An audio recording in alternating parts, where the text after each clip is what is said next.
2026年5月21日，一则消息悄然传开，投毒杀人者三体宇宙公司原 CEO 许瑶在这一天被执行死刑。这一天，距离他的老板游族网络创始人林奇中毒身亡已经过去了整整5年半。年薪2000万，法国、美国双料法学硕士，中国最佳总法律顾问，手握三体这个价值无法估量的超级 IP。这样的人为什么要向自己的老板投下混合了河豚毒素和鹅膏毒肽的致命毒药？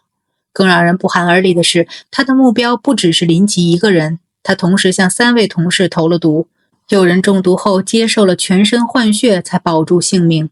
从2020年12月案发到2026年5月21日执行死刑，5年半的时间，这起中国科幻圈第一大案终于画上了句号。今天就请跟随小薇一起走进这2个1981年出生的男人。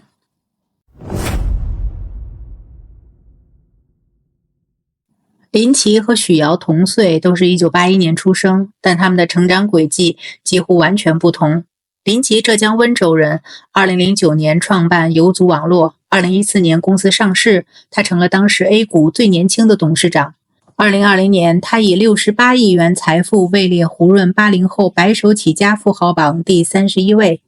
林奇是个狂热的三体爱好者，2014年他就成立了游族影业，随后花1.2亿元拿下了三体的全部版权。他的梦想很简单，也很宏大，把三体打造成享誉全球的文化符号。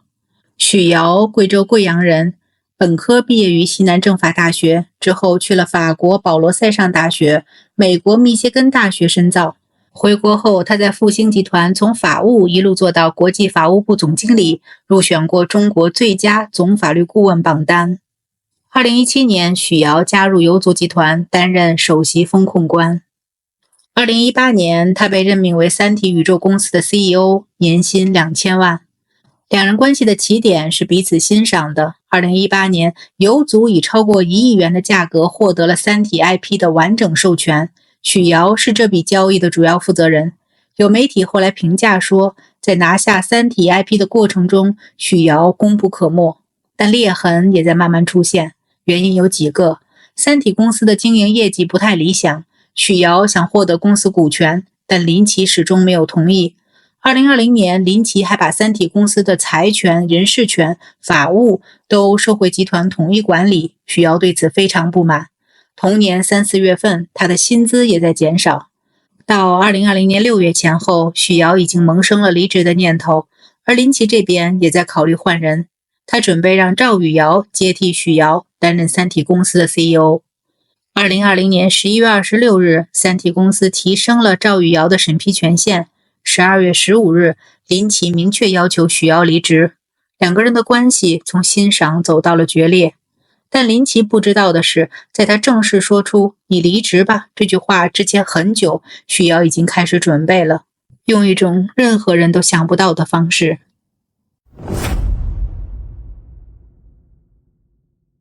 2020年5月7日是一个普通的日子，但在许瑶的电脑搜索记录里，这一天留下了一串让人脊背发凉的关键词：无色无味剧毒，只需几毫克就能致死的剧毒物质，几滴就会死亡，河豚毒素、鹅膏毒肽、氯化甲基汞。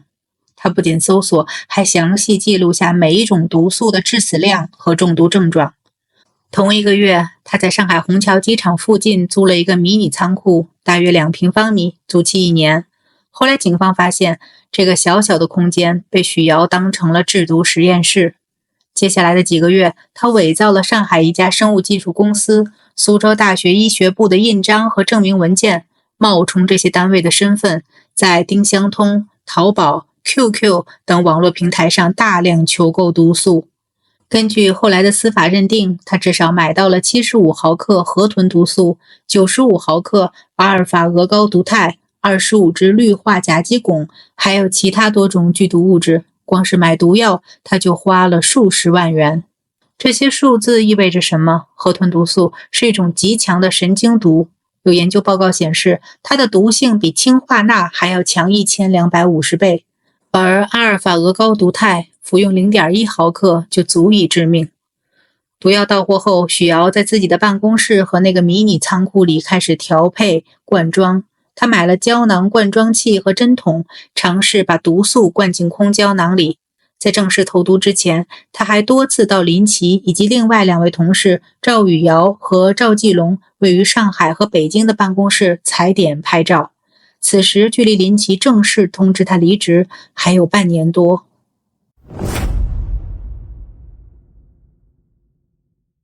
这里需要先介绍一下另外2位受害者。赵宇瑶就是林奇准备用来接替许瑶担任三体 CEO 的那个人，赵继龙也是三体公司的高管。许瑶对这3个人的投毒方式各有不同。对赵继龙，许瑶在他北京的办公室里对他桌上的威士忌、胶囊咖啡甚至中药附子理中丸都下了毒。事后警方在这些物品中全部检出了氯化甲基汞，一种剧毒的有机汞化合物。后来赵继龙中毒最重，接受了全身换血治疗才保住性命。更令人痛心的是，赵继龙的妻子和一位女客户因为偶然饮用了被投毒的饮品，也出现了中毒症状。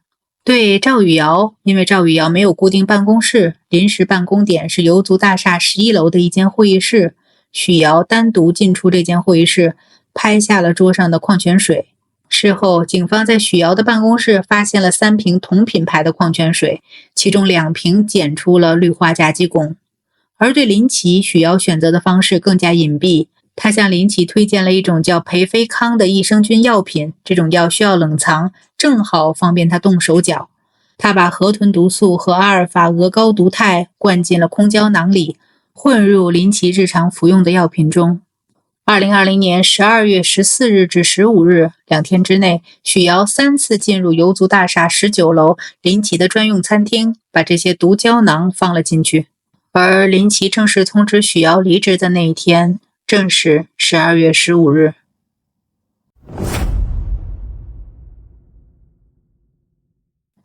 2020年12月16日中午，林奇在游族大厦19楼的办公室吃了午餐，从秘书手中拿到了已经开封的培菲康胶囊。当天下午，他开始感到手指发麻，接着手和嘴也发麻。他走到公司附近的路边，在绿化带里呕吐。18时16分，林奇被送入上海嘉汇国际医院。送到时，他已经没有了呼吸和心跳。经过抢救，心跳恢复了，但神经系统反射完全消失。随后，他被转入复旦大学附属华山医院的重症监护室。12月17日晚上8点多，林奇的妹夫报警说林奇可能被人投毒。第二天12月18日傍晚6点40分，警方在北京西城区一家酒店门口将许瑶抓获，从他的随身物品中搜出了4个装有氢化甲基汞的深色玻璃瓶。但一切都太晚了。12月25日，2020年的圣诞节，林奇因多器官功能衰竭去世，年仅39岁。法医鉴定显示，他的胃、小肠、大肠、肾脏中都检出了河豚毒素和阿尔法鹅膏毒肽，死因就是这2种毒素中毒导致的多器官功能衰竭。从中毒到死亡只有9天。也是在这同一天，许瑶被检察机关批准逮捕。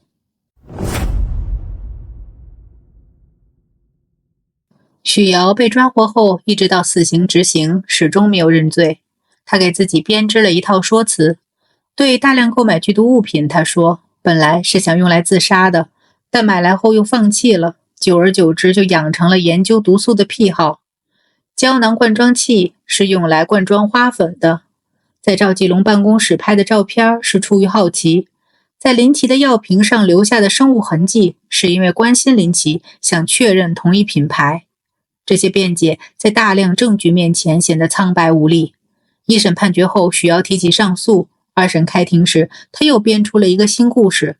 他把矛头指向了林奇的秘书王女士，说自己是把河豚毒素交给了王女士，理由是王女士受林奇骚扰，想要自杀。但这个说法在侦查起诉1审过程中他从未提及，完全是2审时才冒出来的。警方对王女士的行踪进行了全面调查，没有发现任何异常。2人的微信聊天记录也只是正常的同事沟通，没有任何证据支撑这个说法。更让人意想不到的是，在看守所里，许瑶还策划了一起骗取立功的闹剧。2023年1月，他事先与同监室的匡时健串通，让匡时健假装自伤自残，他则出手救助，以此制造有立功表现的假象，试图换取免死。但公安机关调查发现，匡时健的状态完全正常，所谓自杀不过是一场精心设计的表演。事后，匡时健因帮助伪造证据罪被起诉。上海市高级人民法院在2审判决中用了一连串严厉的措辞评价许瑶：精心策划、预谋犯罪且犯意坚决，作案动机卑劣，犯罪情节特别恶劣，犯罪手段残忍，犯罪后果特别严重，社会影响恶劣，人身危险性极大，社会危害性极高，到案后拒不认罪，无认罪悔罪表现，应予严惩。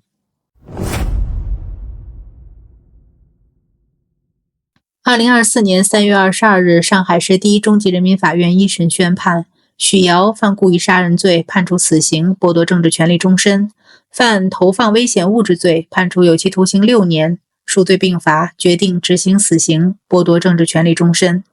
许瑶不服，以无罪为由提起上诉。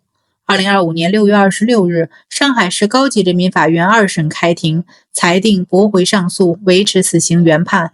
随后，案件依法报请最高人民法院核准。经最高人民法院全面复核，近日依法核准了对许瑶的死刑判决。最高法院认为，事实清楚，证据确实充分，量刑适当，程序合法。2026年5月21日，许瑶被执行死刑。同一天，投毒案中的一位受害者在社交媒体上写下一句话：正义虽迟但到。5天后，三体宇宙公司发布了一份简短声明，声明中说，林奇先生怀揣对三体坚定深沉的热爱，致力于推动三体 IP 成长为享誉全球的文化符号。公司上下感念司法公正，深切缅怀林奇先生。三体 IP 的运营仍在继续，只是林奇再也看不到他寄予厚望的作品走向世界的那一天了。